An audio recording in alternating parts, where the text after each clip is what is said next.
سن تو لینا، یہ کیس بنایا، سن تو لینا،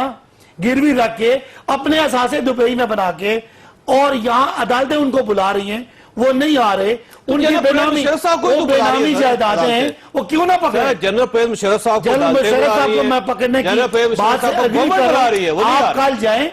کوئی اس کو ریٹ کرے، میں آپ کو سپورٹ ریٹ کے کیس چل رہا ہے بھائی عدالت میں کہہ رہا ہوں اب عدالتوں کو کیس میں تو نہیں چلا سکتا نا، اگر کسی ادارے نے کاروائی کی ہے اس میں کیا اعتراض ہے؟ ڈاکٹر صاحب کے خلاف ریٹ ہوئی ہے جی، کسی ادارے نے اگر کاروائی کی ہے آپ یہ نہیں کہہ سکتے ان سے ایک سوال ہے میرا، چور بیٹھا ہے، اس چور کو جو جس کی چوری پکڑی گئی ہے وہ جواب دے، جو نہیں پکڑا اگر مشرف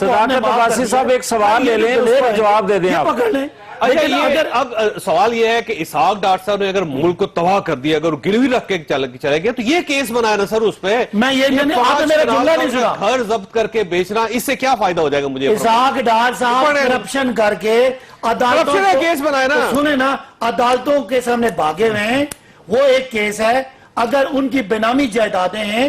تو وہ ان کا اگر وہ جواب نہیں دے رہے، وہ اون نہیں کر رہے، اس لیے پکڑا جا رہا ہے۔ باقی مجھے بتائیں اخلاقی کسی کا جواز ہے کہ ایک بندہ ملک کی معیشت کو آج بچہ بچہ کرا رہا ہے اور وہ وہاں مزے؟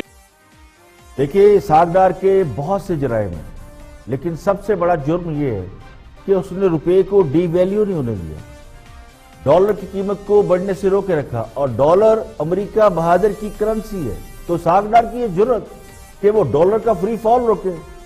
دوسرا جرم ان کا پاکستان کی معیشت کو سنبھالنا ہے، زر مبادلہ کے ذخائر اور گروتھ ریٹ کو اپ کرنا ہے، اوپر لے کے جانا ہے۔ اور تیسرا جرم تو بہت ناقابل برداشت کہ وہ حساب کتاب بھی پوچھتے رہے، تو ان کے اصل جرائم یہ ہے، اور یہ جرائم اتنے سنگین ہیں کہ اسحاق ڈار کو پتا تھا کہ وہ اگر پکڑے گئے تو ان کے ساتھ کیا ہونا ہے، اس لیے پہلا کام انہوں نے یہ کیا کہ اپنی جان بچا لی۔ ان کا خیال یہ ہے، بلکہ وہ آج بھی کہتے ہیں کہ انہیں عدالتوں سے انصاف ملنے کی توقع نہیں ہے، ان پر بھی کوئی اقامہ یا کوئی اور چیز ڈال دی جائے گی۔ سابقہ حکومت ایک پلاننگ کے تحت قرضے حاصل کر رہی تھی، انہیں معلوم تھا کہ اس میں سے کیسے نکلنا ہے، معیشت میں بہتری کا تسلسل جاری رہتا تو قرضے اتارنا کوئی مسئلہ ہی نہیں تھا، لیکن جس کو پاکستان کی تباہی مقصود تھی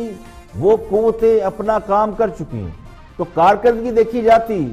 تو اسحاق ڈار کو شاباش ملنی چاہیے تھی، لیکن ان کے ساتھ یہ سلوک ہو رہا ہے۔ اب تک ان پر کرپشن کا کوئی ایک سالڈ کیس نہیں ہے ود ایویڈنس، آمدنی سے زائد اثاثوں کا کیس ہے، وہ کسی پر بھی بنایا جا سکتا ہے۔ دوسرا منی لانڈر کا کیس ہے، تو آج بھی جس کا بیرون ملک تھوڑا بہت کاروبار ہے اس پر بھی یہ کیس آسانی سے بنایا جا سکتا ہے۔